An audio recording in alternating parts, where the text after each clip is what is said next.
से होती है, जहां कुछ प्रिजनर्स आपस में लड़ाई कर रहे हैं। इन सभी के बीच लूला नाम का एक कैदी डैगर नाम के दूसरे कैदी को मारने की कोशिश कर रहा है कि तभी वहां पर जेल का कुक इबनी आता है, जो सभी को शांत रहने के लिए कहता है, पर कोई उसकी बात नहीं सुनता। और उसी वक्त वहां डॉक्टर ड्राजियो वेरेला आ जाते हैं। वो उस वक्त पहली बार उस जगह पर आए थे और उन्हें देखकर इबनी काफी शर्मिंदगी महसूस करता है, क्योंकि इस प्रिजन की देखरेख वही करता है और इस तरह का माहौल काफी शर्मनाक था। खैर, लूला भी अब गुस्से में पागल था और उसका कहना था कि डैगर ने उसके पिता की जान उसके सामने ली है और आखिर वो उसे कैसे जाने दे। पर तभी डैगर कहता है कि वो यही डिजर्व करता था और उसकी इस तरह की बातों से लूला का दिमाग और ज्यादा खराब हो जाता है। अब ये सब देखकर डैगर कहता है कि उसने तो एक औरत को उसके जालिम पति से बचाया था, पर इस बात पर लूला तो बिल्कुल भी विश्वास नहीं होता। तो डैगर उसे एक राज बताता है कि उसके पिता को मारने के लिए उसकी मां ने ही उसे पैसे दिए थे। अब ये सब सुनकर तो लूला के पैरों तले जमीन खिसक जाती है, क्योंकि उसने कभी ये सोचा नहीं था। तो डैगर बोलता है कि इस तरह उसने एक नहीं न जाने कितने लोगों को मारा है। अब उन दोनों की बातें सुनने के बाद इबनी दोनों को पनिशमेंट के तौर पर अंडरगारमेंट में उन्हें बाहर बुलाता है, जिसके बाद वो एक दूसरे से माफी मांग लेते हैं। इसके बाद इबनी उन सभी को किचन की नाइफ वापस करने के लिए कहता है कि अगर 3 गिनने तक किसी ने उसके नाइफ को वापस नहीं दिया तो वो रोज उनमें से एक को मार देगा। इसके बाद 3 गिनते ही नाइफ को उसके सामने सब फेंक देते हैं। इसके बाद डॉक्टर बाकी के जेल को देखने के लिए जाता है। आगे वो उन लोगों से मिलता है जो कि रेप और उस तरह के बड़े बड़े क्राइम के लिए वहां पर आए थे और इस वजह से उन लोगों को एक काले रूम में बंद करके रखा गया था। पर डॉक्टर उन्हें बाहर आकर हवा खाने के लिए कहता है, लेकिन कोई भी बात उनकी नहीं सुनता। इसके बाद वो सभी जगह को एक्सप्लोर करता है, जहाँ कुछ प्रिजनर्स खाना खा रहे होते हैं और कुछ अपनी जगह की सफाई कर रहे होते हैं। असल में डॉक्टर वहां पर HIV के इन्फेक्शन को चेक करने के लिए आए थे और तभी उन्हें एक आदमी दिखता है जो कि खून की उल्टियां कर रहा है। उसे देखते ही वो उसे आइसोलेट करने के लिए कहते हैं, क्योंकि वो TB का पेशेंट था। पर ये सुनते ही सभी कहते हैं कि उसे आइसोलेट करेगा कहाँ, क्योंकि इस जेल में तो इतनी जगह ही नहीं है। खैर, अब डॉक्टर कुछ और प्रिजनर्स को टेस्टिंग के लिए बुलाते हैं, जिनमें थोड़े सिम्टम्स आ रहे थे। जहां सबसे पहले बियर्ड नाम का एक आदमी उनके पास आता है। डॉक्टर उसे पूछता है क्या वो जेल में किसी के साथ इंटीमेट हुआ है, जिस पर वो पहले तो मना करता है, लेकिन जब उसके हाथ पर आए निशान के बारे में पूछता है तो वो उन्हें कुछ नहीं कह पाता। इसके बाद बहुत से लोग वहां पर आते हैं, जिनमें कुछ खुद बाहर से इस बीमारी को लेकर आए थे और कुछ को जेल के अंदर ये हुआ था। इस तरह से डॉक्टर को बहुत सारे सैंपल लेने पड़ते हैं। इसके बाद रात तक उसका काम खत्म हो जाता है और जब वो जाने लगता है तो वो बहुत से क्रिमिनल के सेल में देखता है, जहाँ कुछ लोग आराम से टेलीविजन देख रहे थे, वहीं कुछ अपना खाना बना रहे थे। उन्हें देखकर ऐसा लग रहा है कि मानो वो सभी जेल में नहीं बल्कि अपने घर में हो। खैर, इन सब के बाद डॉक्टर बाहर जाने के लिए वहाँ के सिक्योरिटी गार्ड को गेट खोलने के लिए कहता है, पर गार्ड उसे देखकर पहले अपने सीनियर ऑफिसर से कंफर्मेशन लेता है। लेकिन तभी अचानक कुछ कैदी डॉक्टर की तरफ आने लगते हैं। उन्हें रात में इस तरह पास आता देख वो थोड़ा घबरा जाता है, लेकिन तभी वो गार्ड वापस आता है और गेट को खोल देता है। जाते वक्त उनमें से एक कैदी डॉक्टर से पूछता है क्या वो कल वापस आएगा, जिसका कोई जवाब दिए बिना डॉक्टर वहां से चले जाते। डॉक्टर सोच रहा था कि क्या वो कल वापस से उस जेल में जाएगा और अगले दिन एक बार फिर से वो जेल के कैदियों को ट्रीट करने के लिए आ ही जाता है। इस बार सबसे पहले इबनी वहां आता है। असल में उसे सांस लेने में कई दिनों से तकलीफ हो रही है, क्योंकि वो सिगरेट पीता है और इस वजह से वो चेकअप के बाद सबसे पहले यही पूछता है उसके पास और कितना समय बाकी है। वो डॉक्टर को अपनी कहानी बताने लगता है। असल में कई सालों पहले इबनी अपने दोस्तों के साथ चोरी किया करता था। तभी एक दिन क्रिसमस पर उन्होंने एक ज्वेलरी की दुकान में चोरी की और घर आते वक्त उसे लगा कि उसके दोस्त ने उसे कुछ छुपाया है और इसी वजह से वो अपने दोस्त को गोली मार देता है। अब ये सब देखकर इबनी का दूसरा दोस्त हैरान रह जाता है, क्योंकि उन लोगों ने आज तक किसी को भी नहीं मारा था। खैर, अब बचने के लिए वो लोग उस दोस्त की बॉडी को पास के नाले में फेंक देते हैं। लेकिन कुछ दिनों बाद अचानक पुलिस इबनी को पकड़ने के लिए आती है और उसका दोस्त भी उनके साथ मिला था। और यहाँ वो इबनी को बताता है कि जिसको इबनी ने मारा है उसके भाई ने उन दोनों के खिलाफ पुलिस कंप्लेन कर दी है और इसकी वजह से आज वो ये सब हो रहा है। अब ये सब सुनकर डॉक्टर पूछता है कि उसके दोस्त का क्या हुआ। वो बताता है कि एक रात उसका दोस्त जेल से भागने की कोशिश कर रहा था, जिसमें उसने बाहर जाने के लिए एक सुरंग बनाई, लेकिन वो मोटा होने की वजह से उसमें फंस गया और उसकी वही मौत हो गई।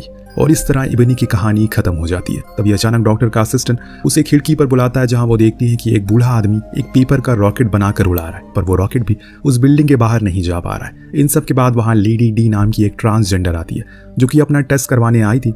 वो बड़ी ही स्टाइल से वहां बैठ जाती है और खुद से बताती है उसने कभी ना कोई ड्रग लिया ना ही कभी इंजेक्शन लिया। लेकिन तभी डॉक्टर उसे उसके पार्टनर्स के बारे में पूछते हैं, जिस पर वो उसे कहती है कि वो तो उसके 2000 से ज्यादा है। और इन सब के बाद वो उसका ब्लड सैंपल ले लेते हैं। उसी रात सब सो रहे होते हैं। मजिस्ट्रेट नाम का एक प्रिजनर सीवर में हाथ डाल के कुछ कर रहा था और तभी अचानक एक रात उसके हाथ में कुछ काट लेता है। उसके हाथ में इतनी चोट आती है कि उसकी उंगली टूट जाती है और इस वजह से लूला उसका ऑपरेशन करना पड़ता है। अब यहाँ लूला ड्रग के नशे में ऑपरेशन कर रहा था और डॉक्टर वहां आता है तो वो लूला को ऐसे करने से रोकता है, लेकिन तब तक वो ऑपरेशन कर चुका था। जब डॉक्टर उसका हाथ चेक करने के लिए आता है तो उसमें से 2 वेडिंग रिंग दिखती है उसे।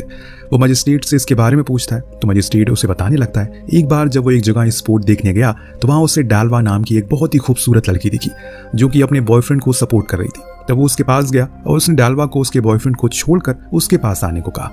अब ये सुनकर पहले तो डालवा को लगा कि वो मजाक कर रहा है, लेकिन जब मैजिस्ट्रेट ने उसे शादी करने के लिए पूछा तो वो सोच में पड़ गई। तभी वहां पर उसका बॉयफ्रेंड आ गया जो उसके साथ जबरदस्ती करने लगता है। अब ये सब देखकर मैजिस्ट्रेट अपनी गन निकाल लेता है और ये देखकर वो लड़का वहां से भाग जाता है। इन सब के बाद वो दोनों शादी कर लेते हैं और मजे से जिंदगी जीने लगते हैं। तभी एक दिन जब एक रेस्टोरेंट में डालवा और मैजिस्ट्रेट दोनों डांस कर रहे थे तो मैजिस्ट्रेट की नजर वहां कम कपड़ों में खड़ी एक लड़की पर पड़ती है। वो उसे अगले दिन बीच पर मिलने के लिए कहता है, लेकिन तभी वहां डालवा आ जाती है और उस लड़की को भला बुरा कहने लगती है। अब ये लड़की रोजरीन बेसिकली एक सेक्स वर्कर थी और अब वो जानकर मैजिस्ट्रेट को अपने पास बुलाती है, जिसके बाद उन दोनों का अफेयर चालू हो जाता है। मैजिस्ट्रेट रोजरीन के साथ एक घर में रहने लगता है और इस तरह उसकी 2 बीवियां बन जाती है। लेकिन तभी वहां पर डालवा आती है और अपने हस्बैंड को रोजरीन के साथ देखकर उसका तो दिमाग फट जाता है। वो दोनों की ब्लैंकेट पर पेट्रोल डालकर उन्हें ऐसे ही जला देती है। हालांकि वो दोनों तुरंत ही जाग जाते हैं, पर दोनों वहीं पर बुरी तरह लड़ने लगते हैं। रोजरीन कहती है कि उसके पेट में मैजिस्ट्रेट का बच्चा है, जिसके बाद वहां पुलिस आ जाती है और इन तीनों को पकड़ लिया जाता है। उस जगह पर आग लगने के इल्जाम में मैजिस्ट्रेट खुद पर ले लेता है, जिसके लिए उसे 16 साल की सजा होती है और इस तरह वो यहाँ पर आ गया।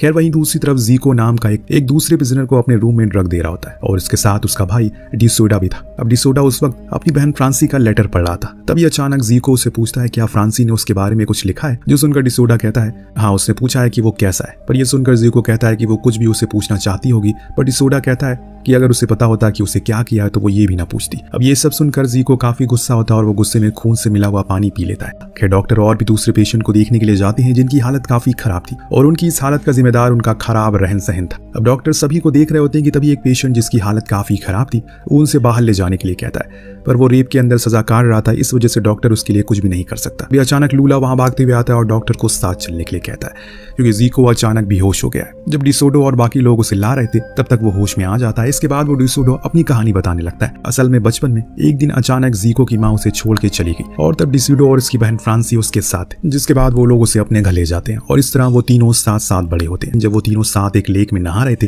तभी अचानक डिसोडो डूबने लगता है कि तभी जीको ने उसकी जान बचा ली और ये सब सुनकर डॉक्टर पूछता है आखिर डिसोडो वहां कैसे आया, जिस पर वो बताता है कि एक रात फ्रांसी रोते हुए घर आई, उसने गेट बंद कर लिया था। ये देखकर जब डिसोडो ने उससे बात किया तो उसने बताया कि 2 लड़कों ने उसे बुरी तरह मारा और उसका रेप भी किया है। अब ये सब सुनकर डिसोडो को काफी गुस्सा आता है। वो उन लड़कों की रिपोर्ट पुलिस स्टेशन में करवा देता है, लेकिन कुछ दिनों बाद वो जीको से मिलने के लिए जाता है और जब वो जीको को सारी बातें बताता है तो जीको पुलिस के पास जाने के लिए गुस्सा करने लगता है, क्योंकि पुलिस कुछ भी नहीं करती। लेकिन आखिर में डिसोडो सेल्फ डिफेंस के लिए उसे गन मांगता है, जिसके बाद वो वहां से चला जाता है। अब कुछ दिनों बाद जब वो घर वापस आ रहा होता है तो अचानक वो 2 लड़के उसे मिल जाते हैं, उसे परेशान करने लगते हैं और जब वो फ्रांसी के बारे में बात करते हैं तो उसे बहुत गुस्सा आता है और वो गन निकाल कर उन्हें जान से मार देता है। वो दोनों लड़के वहां से भागते हैं पर डिसोडो उनमें से एक का पीछा करता है और कुछ ही देर में उसे मार देता है और इस तरह उस लड़के को मारने की वजह से वो यहाँ तक पहुंच गया। इसके बाद वो रुआसी आवाज में डॉक्टर को बताता है जब वो बाहर निकलेगा तब उसकी उम्र 48 साल की हो जाएगी और इन सब की वजह से उसकी पूरी जिंदगी जेल में ही कटेगी। इसके बाद वो जीको के ऊपर ड्रग लेने के लिए भी काफी गुस्सा करता है। आगे डॉक्टर मीरो से मिलने जाता है जिसे टीबी हो गया। उसका दोस्त एंटोनियो हर वक्त उसके साथ ही रहता है। अब डॉक्टर उन दोनों से बात कर रहा होता है, वो उन लोगों से भी उसकी स्टोरी पूछता है, जिस पर एंटोनियो बताता है कि वो और मीरो एक समय साथ में चोरियां करते थे और वो अपना प्लान बड़ा सोच समझ कर बनाते थे और इस वजह से वो कभी पकड़ी नहीं गए। इस वजह से उनके पास बहुत सा पैसा था। लेकिन तभी एक दिन एंटोनियो मीरो को बताता है कि उसकी वाइफ एक पुलिस वाले के साथ मिलकर उसे धोखा दे रही है, पर यह बात मीरो को सहन नहीं होती। वो अपनी पत्नी को लेकर एंटोनियो और उसकी वाइफ से मिलने के लिए जाता है। यहाँ मीरो की पत्नी एंटोनियो को काफी बुरा भला कहती है और अपने हस्बैंड को वहां से ले जाती है। मीरो से भरोसा करने के लिए कहता है, पर मीरो अपनी पत्नी की बात को ही सच मानने लगता है, जिसके बाद मीरो और एंटोनियो एक दूसरे से अलग हो जाते हैं। और इन सब के बाद एक रात मीरो की वाइफ उससे कहती है कि उन्हें अपने बच्चे को अच्छी लाइफस्टाइल देने के लिए किसी नए शहर जाना चाहिए और इस तरह वहां जाने से पहले मीरो अपनी सारी कमाई बैंक से निकाल लेता है। पर तभी अचानक वहां पुलिस आ जाती है और वो वही पुलिस वाला था जिसके साथ एंटोनियो ने उसकी वाइफ का अफेयर बताया था। जब वो ऑफिसर उसकी वाइफ को अपने अफेयर के बारे में मीरो को बताता है, उसी पल मीरो उसे मार देता है और इसके बाद बाहर आकर वो अपनी पत्नी को भी मार देता है और उस तरह से वो जेल में आ गया। वही मीरो के बिना चोरी करते समय एंटोनियो से गलती हो जाती है और वो भी पकड़ा जाता है। इसके बाद वो डॉक्टर से पूछता है क्या छोटे बच्चों को कुछ याद रहता है, जिस पर डॉक्टर उसे बताता है कि नहीं। ऐसा मीरो इसलिए पूछ रहा था क्योंकि जब उसने अपनी वाइफ को मारा था तब उस कार में उसका बच्चा भी था और इस तरह उस वक्त मीरो दम तोड़ देता है। इन सब के बाद उस प्रिजन में बीमारियों से भागने के लिए डॉक्टर पूरे प्रिजन में अच्छे से सफाई करवाते हैं। वो वहाँ एक डांसर को बुलाते हैं। सभी प्रिजनर्स को बुलाकर उन्हें कॉन्डम का इस्तेमाल करना सिखाते खाते हैं, क्योंकि HIV का मेन कारण ही फिजिकल इंटीमेसी है। खैर, इस तरह से बहुत से कैदी अपनी हेल्थ और फिटनेस पर ध्यान देने लगते हैं और इस तरह एक दिन विजिटर डे आता है और एक दिन कैदियों से मिलने वाले लोग उनके साथ कैफेटेरिया में बैठकर खाना खा सकते हैं। अब उस दिन फ्रांसी अपने दोस्तों के साथ डिसोडो से मिलने के लिए आती है। तभी जीको भी फ्रांसी से मिलने के लिए आता है। यहाँ फ्रांसी जीको को देखकर काफी खुश होती है, लेकिन तभी डिसोडो कुछ बुरा भला कहता है, जो सुनकर जीको वहां से चला जाता है। इसके बाद फ्रांसी उससे मिलने के लिए जाती है, जहाँ वो उससे पूछता है आखिर उसके साथ वो किसने किया। वहीं दूसरी तरफ मजिस्ट्रो की वाइफ डाल्वा उससे मिलने के लिए आती है, जिसके साथ वो इंटीमेट हो रहा था कि तभी वहां रोजरीन भी आ जाती है। वो दोनों ही लेडीज उस वक्त अपने बच्चों के साथ वहां पर आई थी। जैसे ही वो एक दूसरे को देखती है, बुरी तरह से गुस्सा होने लगती है और सभी ये नजारा देख रहे थे। मजिस्ट्रेट बड़ी मुश्किल से उन दोनों को शांत कराता है और वो उन्हें आपस में सुलह करने के लिए कहता है, पर डाल्वा और रोजरीन उसे उन दोनों में से एक को चुनने को कहती है, जिसके लिए वो सुनकर मजिस्ट्रेट का दिल टूट जाता है और वो वहीं दुखी होने लगता। वहीं इबोनी की वाइफ भी, उसका बेटा भी उससे मिलने के लिए आए थे और वो सभी काफी खुश थे। वहीं एंटोनियो की वाइफ उसके ऊपर शक करने के लिए माफी मांगती है, जिसके बाद वो एक फैमिली की तरह अपने बेटे का बर्थडे सेलिब्रेट करते हैं। इन सब के कुछ ही देर में टाइम खत्म हो जाता और सभी विजिटर अपने घर वापस जाने लगते हैं। अब जाते वक्त फ्रांसी के फ्रेंड जो डिसीडो से मिलने आई थी, वो उसे नेक्स्ट टाइम आने के लिए पूछती है, पर डिसीडो उस वक्त उससे कहता है कि उसे बाहर आने में अभी बहुत समय है, इस वजह से वहां से चली जा। रात में डैगर एक दूसरे कैदी के सेल में जाता है, जहां सुबह एक आदमी की लाश मिलती है। असल में ये वो आदमी था जो कई दिनों से डैगर की इंसल्ट कर रहा था। वहीं दूसरी तरफ लेडी डी और उसके लवर की HIV रिपोर्ट आ चुकी है और अब वो दोनों बड़ी ही एक्साइटमेंट से उसे खोलते हैं। रिपोर्ट देखते ही दोनों खुशी से पागल हो जाते हैं, क्योंकि वो दोनों की रिपोर्ट नेगेटिव आई थी। पर तभी अचानक लेडी डी का लवर दुखी हो जाता है, क्योंकि उसे कुछ दिनों बाद आजादी मिलने वाली है। और जब वो ये बात अपनी लवर को बताता है तो वो खुश हो जाती है। और इसके बाद एक दिन जीको को अचानक से बैठे बैठे ऐसा लगता है कि कोई उसे मारने आ रहा है। इस वजह से वो चाकू इधर उधर घुमाने लगता है। तभी डिसीडो आकर उसे रोक लेता है। असल में ये सब उन ड्रग का कमाल था। खैर, इस तरह से एक रात जीको एक आदमी को गर्म पानी से जलाकर मार देता है। इस वजह से मजिस्ट्रेट जीको को बहुत लोगों से मरवा देता है। वहीं दूसरी तरफ लेडी डी और उसका लवर सभी लोगों के सामने शादी कर लेते हैं और वहां उसका लवर ये प्रॉमिस करता है कि वो बाहर जाकर उसके बाहर निकलने का इंतजार करेगा, ताकि वो उसके साथ एक फैमिली बना सके। वही मजिस्ट्रेट इजी नाम के कैदी के पास जाता है, जो कि जीको की तरह ड्रग लेता है और इसी वजह से उसका भी दिमाग ठीक काम नहीं करता। इसीलिए वो इजी को जीको को मारने के इल्जाम अपने सर लेने के लिए कहता है, जिस पर वो मान जाता है। और इस तरह से अगले दिन वो सभी के सामने आता है और चाकू फेंक कर चला जाता है, जिससे ये साबित हो जाता है कि उसी ने जीको को मारा है। इन सब के बाद वो एक रात जीको डैगर के रूम में आता है और यहाँ वो डिसीडो को अपने साथ लेकर आया था। वो अपना सारा खून उसके ऊपर लगाकर गायब हो जाता है और तभी अचानक डैगर की नींद खुल जाती है और वो जाग जाता है। उस दिन के बाद से वो खोया खोया सब तरफ घूमता रहता है। उसे समझ नहीं आ रहा है कि उसके साथ क्या हो रहा है। इसकी वजह से वो डॉक्टर से मिलने के लिए जाता है। वो पहले तो कुछ नहीं कह पाता, फिर डॉक्टर को अपनी कंडीशन बताता है। उसकी बात सुनकर वो उससे कहता है कि उसने जितने लोगों को मारा है, अब उसका गिल्ट उसके ऊपर आ रहा है। इसके बाद डैगर उससे पूछता है क्या इसका कोई इलाज है। डॉक्टर ये कहकर चला जाता है कि अगर इसका कुछ इलाज होता तो शायद सभी को चाहिए होता। ये सुनकर डैगर पागलों की तरह जेल में घूमने लगता है और एक दिन तो वो जीसस की शरण में पहुंच जाता है, जहां वो जीसस के सामने अपना सर झुकाता है और धार्मिक लोगों में शामिल हो जाता है। इन सब के कुछ समय बाद जेल में एक फुटबॉल गेम होता है, जिसमें बहुत से प्लेयर खेल रहे थे। इसी बीच बियर्ड और दूसरे ग्रुप एक आदमी से बहस हो जाती है और धीरे धीरे करके यह बात इतनी बड़ी हो जाती है कि जेल में दो ग्रुप के बीच एक जंग होने लगती है। सभी अपने छुपाए हुए हथियार निकाल लेते हैं और सभी मिलकर पानी की पाइप को तोड़ देते हैं। इस बीच उनमें से एक आदमी वहां आग लगा देता है और वो क्रिमिनल पागलों की तरह सामान नीचे फेंकने लगता है। आग को देखते ये सभी गार्ड अलर्ट हो जाते हैं और वहां बहुत से ऑफिसर को भेजा जाता है और उनमें से कुछ लोग उस झगड़े में पड़ना नहीं चाहते। वो एक रूम में जाकर छुप जाते हैं और टेलीविजन देखने लगते हैं। कुछ देर बाद वहां जेलर आता है और सभी को अपने हथियार फेंक देने के लिए कहता है। अब यहाँ जेलर की बात मानकर वो लोग हथियार फेंक देते हैं, क्योंकि उन सब की बस एक ही डिमांड थी और वो था रहने के लिए अच्छी व्यवस्था।